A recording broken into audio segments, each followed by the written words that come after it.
Hello friends, কেমন আছো তোমরা? আশা করছি ভালো আছো। তো আজকে হচ্ছে নবমী, দুর্গাপুজো প্রায় শেষের দিন নয়, তার আগের দিন আর কি, নবমী। তো আজকেও আমরা বেরিয়েছি সন্ধ্যাবেলার দিকে। তা আমাদের যাওয়ার কথা ছিল হচ্ছে ইটাহার। তো বাড়ির যেহেতু একটু কাজ টাজ থাকে নর্মালি, তো সেগুলোর জন্যে লেট হয়ে গেল। তো আমরা আর ইটাহার যেতে পারলাম না। তো আমরা আবার গাজলেই আসলাম।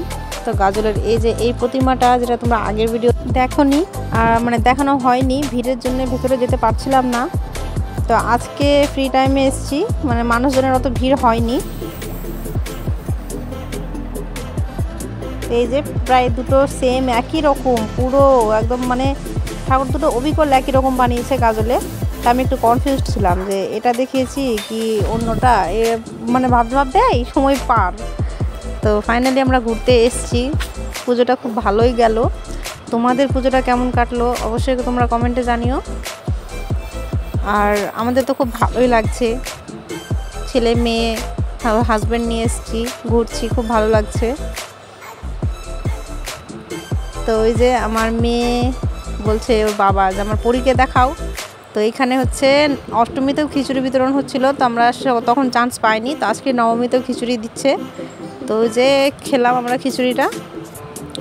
তারপরেই যে আমার মেয়ে আস্তে আস্তে ঘুমিয়ে পড়লো। তো খিচুড়ি খাওয়ার পরে এসেছিলাম আমরা হচ্ছে একটা ধাবাতে, বালাজি হোটেল, ধাবা নয় আর কি, হোটেল। তো সেখানে কিছু খাওয়া দাওয়া করলাম, তারপর তাড়াতাড়ি বাড়ি ফিরলাম, কারণ রাত হয়েছে অনেক, আর হচ্ছে গিয়ে মেঘ করেছে প্রচুর, বৃষ্টি আসার কথা। তা চলো বালাজি হোটেল অ্যান্ড রেস্টুরেন্টের ভেতরে তোমাদের নিয়ে যাই। খাবার কোয়ালিটি খুব সুন্দর, খুব ভালো। তো এটা হচ্ছে ভেতরের দৃশ্য।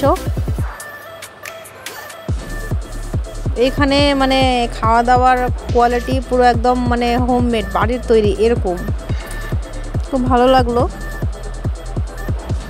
তো বাইরেও বসার জায়গা আছে, আর ভেতরে এক্সট্রা কেবিন আছে, ওই কেবিনেও বসতে পারো, মানে যার যেরকম ইচ্ছে। কেউ যদি বাইরে খায় তাহলে বাইরে খেতে পারে, আর না হলে ভেতরে কেবিন আছে।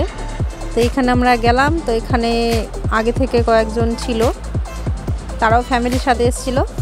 তো এটা হচ্ছে ভেতরের দৃশ্য। ওই যে আমার মাম ঘুমিয়ে পড়েছে। আমার পুচকিটা জেগে থাকলে আমার খুব ভালো লাগে। আমার কি, ওর বাবার বেশি ভালো লাগে, কারণ যতক্ষণ জেগে থাকবে ওর বাবা আর মেয়ে আর ছেলে তিনজন একমত একসাথে। মানে সায়নকে শীর্ষাকর বাবা তো মোটে ছাড়তেই চাইবে না, আর মেয়েও আছে সারাক্ষণ শুধু বাবা বাবা বাবা বাবা করবে। তো আমরা একটু মজা করছিলাম ওইখানে। তো এইখানে যে আমার সায়ন তো একটু স্টাইল দিচ্ছে। বাচ্চা তো, বাচ্চাদের সাথে সময়গুলো যে কিভাবে কেটে যায়। তারপর আমাদের খাবার আসলো, এটা হচ্ছে চিকেন থালি আর কি, ভাত। আর আমার হাজব্যান্ড খাবে হচ্ছে তরকা রুটি, কারণ রাত্রে ও রুটিটা বেশি পছন্দ করে। তো বাইরে এসেছি, তাও ও রুটি খাবে আর কি। তো যাই হোক, খাবারের কোয়ালিটি খুব ভালোই ছিল, শুধু একটু তেল বেশি ছিল, সেটা নিয়ে কোনো সমস্যা নেই, কারণ হোটেল বা রেস্টুরেন্টের খাবার এরকম নর্মালি হয়েই থাকে। তো এই যে 2025-এর পুজোর শেষের আগের দিন, কালকে হচ্ছে দশমী, কালকে শেষ পুজো, আবার 365 দিন পর আবার এই দিনটা ফিরে আসবে। তো আশা করি সবার পুজো ভালো কেটেছে, আর ভালো করে কাটাও এই দুটো দিন। তো ভিডিওটা কেমন লাগলো অবশ্যই কমেন্টে জানিও। আর দেখো কি মেঘ করেছে। তো আমরা এখন বাড়ি যাচ্ছি। তো দেখা হবে পরের কোনো ভিডিওতে। তো এখনকার মতো টাটা।